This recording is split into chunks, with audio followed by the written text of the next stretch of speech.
ด่วนครับท่านผู้ชมอินฟูเขมรนะออกมาอ้อนวอนขอร้องครับคนไทยนะเห็นใจช่วยน้ำท่วมเขมรหน่อยตอนนี้น้ำท่วมถึงบ้านเขาแล้วอินฟูชื่อดังคนนี้ทุกคนน่าจะจำได้ดีวันนี้ออกมาอ้อนวอนขอร้องคนไทยนะครับขอร้องให้เห็นใจเขมรหน่อยที่พนมเปญน้ำท่วมแล้วตอนนี้ถือว่า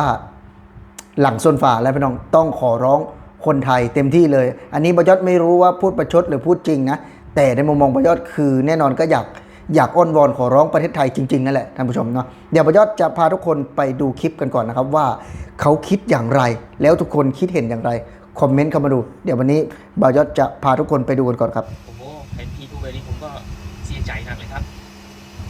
ไม่ช่วยน้ำท่วมแมนเก่งหนักคนดูแลเองโอ้ยตายแล้ววันนี้จะทำยังไงวะน้ำก็กำลังขึ้นมาเรื่อยๆไหลมาเรื่อยๆนี่น้ำอ่ะจะท่วมบ้านผมเลยนะช่วยผมหน่อยจะให้ผมทำยังไงครับจะให้ผมทำยังไงทำยังไงดีน้ำจะท่วมแล้วนะครับนะผมขอร้องไปเถอะช่วยผมด้วยช่วยประชาชนผมด้วยนะเนี่ยผมเป็นประชาชนตัวเล็กๆนะช่วยหน่อยน้ำจะท่วมแล้วนะน้ำจะท่วมบ้านผมแล้วโอเคผมก็อยู่ที่พนมเปญน้ำจะท่วมแล้วช่วยหน่อยนะผมทำยังไงผมต้องทำยังไงดีพี่ตายช่วยหน่อยครับช่วยหน่อยนะติดแบบนี้เลยโอ้โหนะครับท่านผู้ชมพอมีเหตุการณ์แบบนี้น้ำท่วมนะจะถึงบ้านเขาแล้วก็บอกว่าเนี่ยน้ำจะท่วมบ้านผมแล้วผมขออ้อนวอนขอร้อง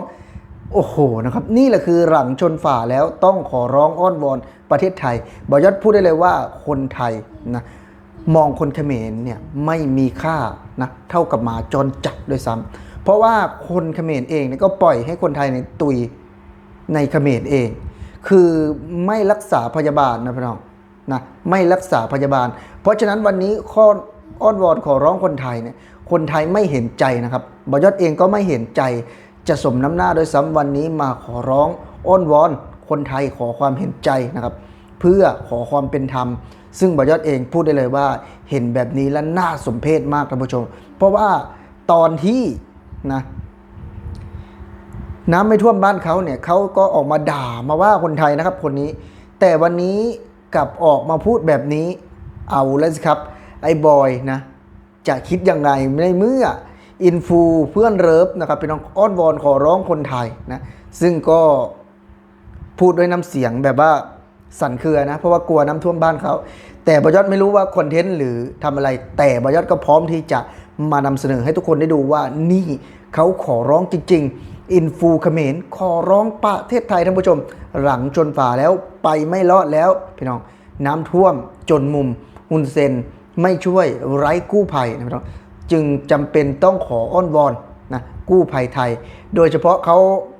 เอารูปนะของคุณบุ๋มปนัดดานะใช่ไหมพี่น้องซึ่งเป็น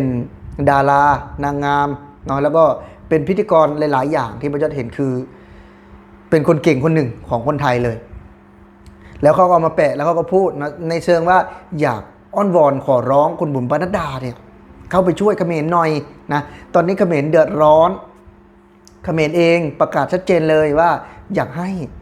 คนไทยเข้าไปช่วยเหลือหน่อยวันนี้นะครับบอยอดได้เห็นก็คือ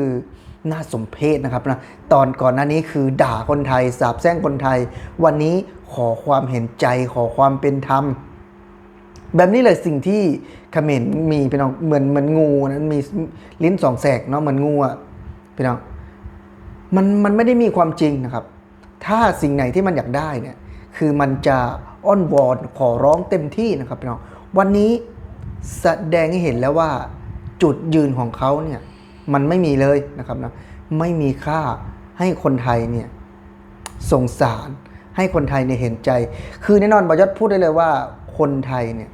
กับคนเขมรเนี่ยแตกหักกันมานานแล้วถ้าเปรียบเทียบคนเขมรนะก็เหมือนกับหมาจรจัดนะซึ่งวันนี้มีข่าวออกมาว่าคนไทยเนี่ยไปตุยอยู่ในเขมรแถมยังไม่ได้รับการรักษาเข้าไปโรงพยาบาลเนาะพาไปโรงพยาบาลก็บอกว่าไม่มีเอกสารใดๆเลยนะพี่น้องจนทำให้เกิดเหตุการณ์ที่น่าสลดใจขึ้นนะแล้วก็บอกว่าซึ่งในการที่ถามหาเนาะเขาเองเป็นคนถามหาหลักมนุษยธรรมนะ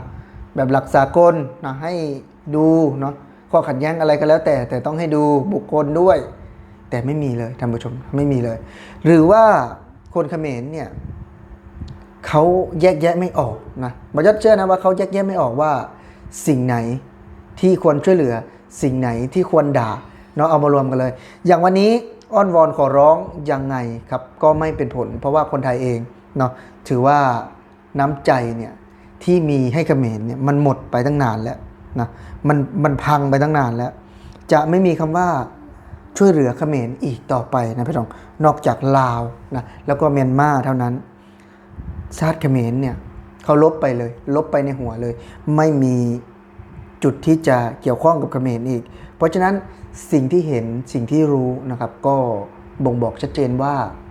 คนไทยเนี่ยไม่เอาแล้วนะพี่น้องกับพวกละแวกเนี่ยไม่เอาแล้วถึงคุณจะอ้อนวอนขอร้องบีบน้ำตาเท่าไหร่ วันนี้ก็ไม่เป็นผลนะครับซึ่งบอยศเองก็จะสมน้ำหน้าซะมากกว่าซึ่งก่อนหน้านี้คนนี้เนี่ยเขาออกมาด่านะพี่น้องด่าคนไทยว่าคนไทยแต่น้ำท่วมบ้านอ้อนวอนคนไทยขอร้องเข้าไปช่วยเหลือทันทีนะขอร้องหน่อยวะท่านผู้ชมนะไม่รู้ว่าความหนาของหนังหน้ามันเนี่ยมันมีสักกี่เซนเนี่ยบอยศยังไม่รู้เลยเพราะว่ามันไม่รู้หนาวรู้ร้อนไม่รู้สึกอะไรเลยก่อนที่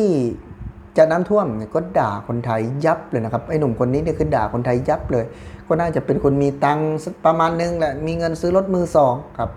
แต่พอมาวันนี้น้ำท่วมบ้านฮุนเซนไม่ช่วยกับขอร้องคนไทยเข้าไปช่วยเหลือหน่อยนะครับพี่น้องจากปากอินฟูเขมรพี่น้องอินฟูเขมรบีบน้ำตาขอร้องให้คนไทยเข้าไปช่วยนะครับพี่น้องไม่ได้มีความรู้สึกไม่ได้มีสะทกสะท้านใดๆเลยท่านผู้ชมถึงว่าล่ะเขาถึงมีความคิดที่ไม่ค่อยดีนะท่านผู้ชมนะมีความคิดที่ห่วยแตกนะเพราะว่าเขาไม่ได้มีเขาเรียกว่าไม่ได้มีความยั้งคิดใดๆเลยท่านผู้ชมขนาดประเทศไทยเนี่ยก็ช่วยเหลือเขมรมาตลอดนะแต่เขมรยังมาด่ามาว่าคนไทยนะครับแทนที่จะช่วยเหลือแต่กลับมาด่ามาว่าเพราะฉะนั้นวันนี้บอยศเองก็พูดได้เลยว่าคงไม่เห็นใจนะครับเราคนกัมพูชาคนเขมรเนี่ยบอยศคงไม่เห็นใจแล้วล่ะนะคงไม่คิดแล้วล่ะว่าคนเหล่านี้เนี่ยจะมาอยู่เคียงข้างประเทศไทยจะมาเป็นเพื่อนบ้านที่ดีได้เนาะไม่มีแล้วเป็นน้องๆไม่มีตัดขาดตัดหางปล่อยวัดเลยไม่ช่วยแน่นอนทุกคนคิดเห็นอย่างไรครับกับพฤติกรรมของคนกัมพูชาเวลาเดือดร้อนก็อ้อนวอนคนไทยเข้าไปช่วยเหลือหน่อยเพราะว่ากัมพูชาโดนหนักมากท่านผู้ชมเนาะนี่แหละพี่น้องบอยศเห็นแล้วก็คือน่าสมเพชมากๆนะท่านผู้ชมนะแล้วทุกคนคิดเห็นอย่างไรก็คอมเมนต์กดไลค์กดแชร์มาดูนะครับพี่น้องสำหรับคลิปนี้วิดีโอนี้บอยศเองสีขอลาพี่และน้องไปก่อนพี่น้องสวัสดีครับ